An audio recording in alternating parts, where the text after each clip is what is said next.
Okay, today let's read a short essay.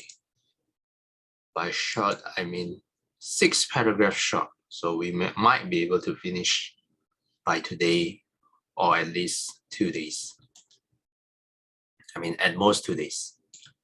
The title is called The Case for Study by Bhikkhu Bodhi, written in 1998. 1998. The recent upsurge of interest in Buddhism, both East and West, has been marked by a vigorous practical orientation and a drive to discover the peace and freedom to which the practice of Dharma leads. This zeal for practice, however, has often been accompanied by another trait, which may not be so fruitful, namely a tendency to neglect or even belittle the methodical study of the Buddha's teachings. The arguments offered in defense of this attitude have already become familiar currency among us. It is said, for example, that study is concerned with words and concepts, not with realities. That it leads only to learning, not to wisdom, that it can change only our ideas, but fails to touch us at the deeper levels of our lives. To clinch the case, the testimony of the Buddha himself is enlisted with his famous remarks that to learn much without practicing is like counting the cows of others, or like carrying a raft on one's head instead of using it to cross the stream. This is the opening paragraph, the introduction. Okay, let's continue reading.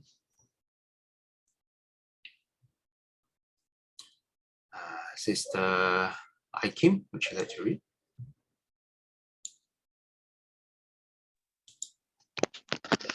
This contention, to be sure, has its aspect of truth, but also suffers from a one-sided emphasis which may actually thwart rather than aid our progress on the Buddhist path. It is certainly true that learning without practice is fruitless, but the other side of the issue also should be considered. Should a person gather cows if he knows nothing about how to take care of them? Should he try to cross a rough and dangerous river without knowing how to operate a raft? The Buddha himself insisted that his followers learn and transmit the Dharma, both in the letter and the spirit. But rather than appealing to traditional formulations, let us inquire ourselves into the value and function of Dharma studies. Thanks, Sister Aikim.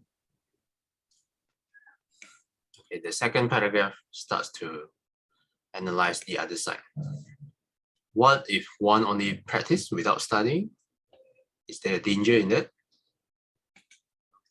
Let's read on to find out what Bhikkhu Bodhi has to say. Sister Choi Kwan, would you like to read?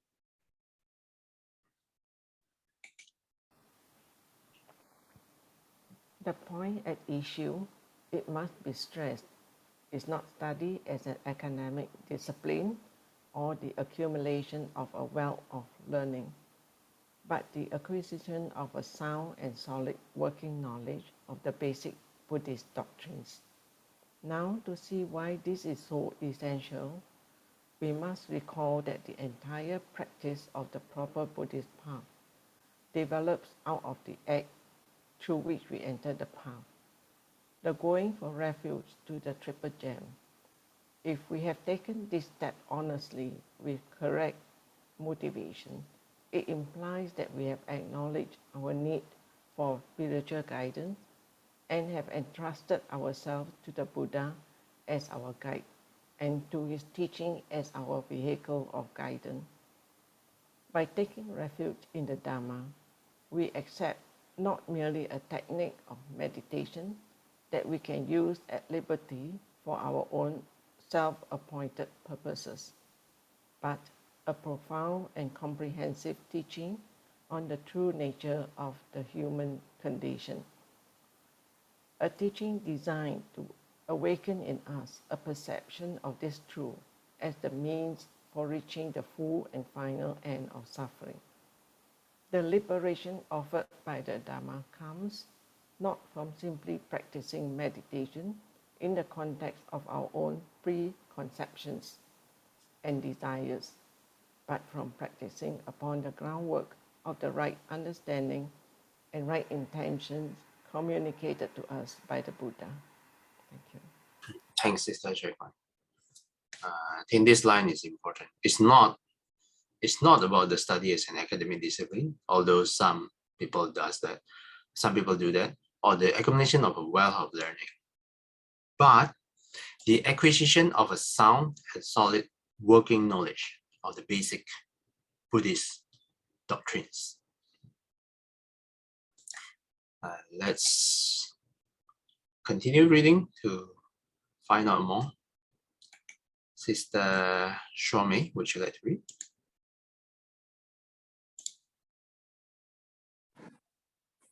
This cognitive character of the Buddhist path elevates doctrinal study and intellectual inquiry to a position of great importance.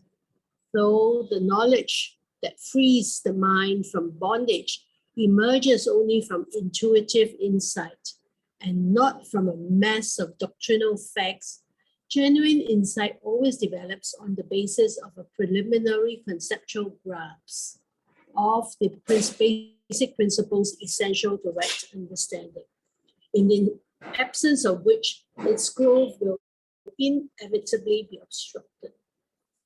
The study and systematic reflection through which we arrive at this preparatory right view necessarily involve concepts and ideas. But before we hasten to dismiss Dhamma study as being therefore only a worthless tangle of a barge, let us consider that concepts and ideas are our indispensable tools of understanding and communication. Concepts, however, can be valid and invalid tools of understanding. Ideas can be fruitful or useless, capable of bringing immense benefit or entailing enormous harm. The object of studying the Dhamma as part of our spiritual quest is to learn to comprehend our experience correctly, to be able to distinguish the valid from the invalid, the true from the false, the wholesome from the unwholesome. Thanks, Sister Shomei.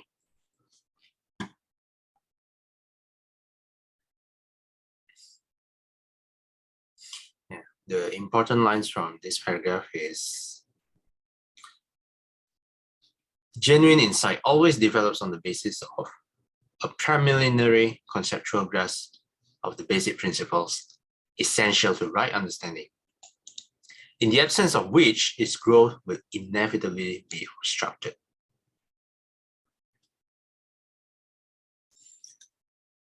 And before we hasten to dismiss Dhamma study as being therefore only a worthless tangle of verbiage, not sure how to pronounce this. Verbiage. Excessively lengthy or technical speech or writing. Before we dismiss the Dhamma as an excessive writing, a wordless tangle of writing, let us consider that concepts and ideas are our indispensable tools of understanding and communication. Therefore, the objective of studying the Dhamma is to be able to distinguish the valid from the invalid, the true from the false, the wholesome from the unwholesome. Okay, two last paragraph. Sister Saikyang, would you like to read?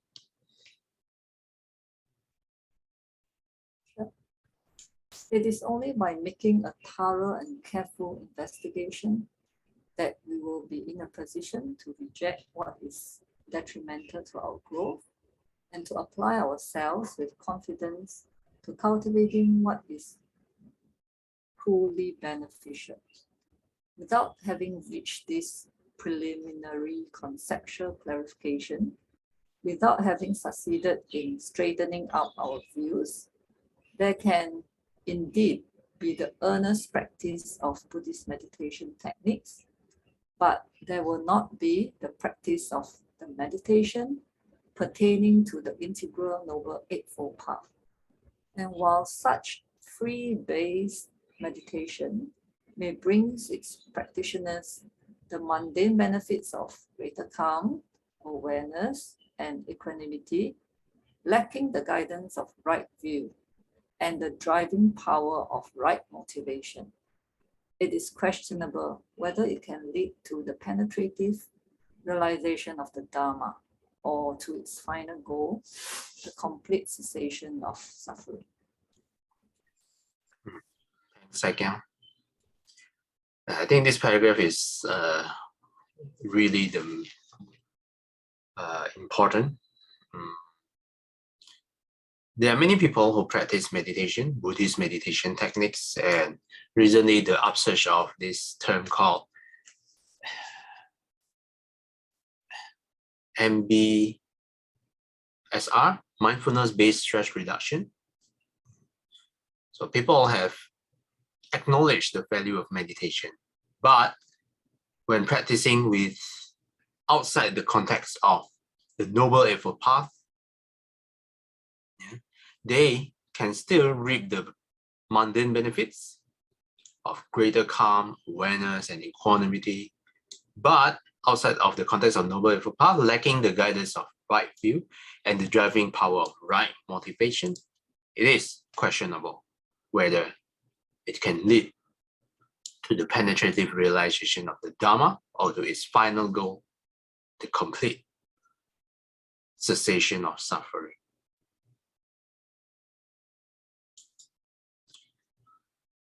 And the last paragraph, it is almost impossible to give a single word of counsel on the subject of study applicable to all followers of the Dharma. Needs and interests vary so greatly from one person to another that each will have to strike the balance between study and practice that suits his or her own disposition. But without hesitation, it can be said that all who earnestly endeavor to live by the Buddha's teaching will find their practice strengthened by the methodical study of his Dhamma. Such an undertaking, of course, will not be easy, but it is just through facing and surmounting the challenges that we meet that our understanding will ripen and mature in the higher wisdom. Sadhu, sadhu, sadhu. Okay, so that's about it for this essay.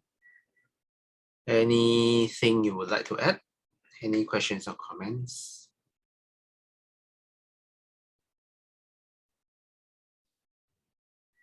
Thank you for sharing. Yeah, Bhikkhu Bodhi's case on how to study. We still need to study. Yeah, we cannot practice like what he said. Just practice, without having the concept of what we are practicing for, what is our goal, why we are doing this. And the most important thing is the goal, actually, is really to end the suffering, to realize and know that we all have this suffering and causes of the suffering, then we can remove the suffering and reach our goal. Yeah. So but we still need to have the knowledge first, the intellectual knowledge. Yeah. So I thought the beauty of the Dharma is in the fact that you can listen to the same teachings many, many times. And each time it gives you a different insight, different lessons. It's like you're hearing it for the first time. And you can relate to your current circumstances immediately. I remember last Sunday, one key takeaway that I took from Longpo Kalyano's talk was that somebody asked him the question that about being always very distracted, not able to practice properly. And actually his answer was so simple. Just continue to practice, but listen to more Dharma talks, more Dharma teachings. Just continue, doesn't matter. Yes. Okay, thanks for sharing, Sister Shomi and Sister Saikyang.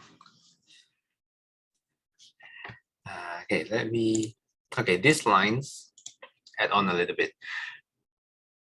The important is not just study as an academic discipline, but the acquisition of a sound and working knowledge of the basic Buddhist doctrines.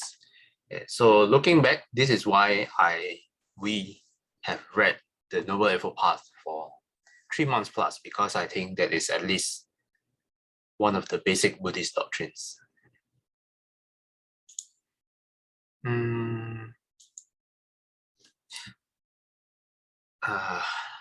Ajahn Brahmali also mentioned one time that the more we understand the Dharma, the more we are naturally inclined to the practice itself, because we understand what's actually wrong with this samsara, all the problems with this worldly world, the worldly stuff.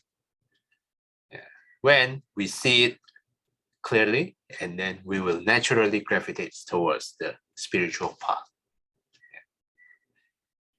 Okay, that's all I have for today. Any other questions or comments?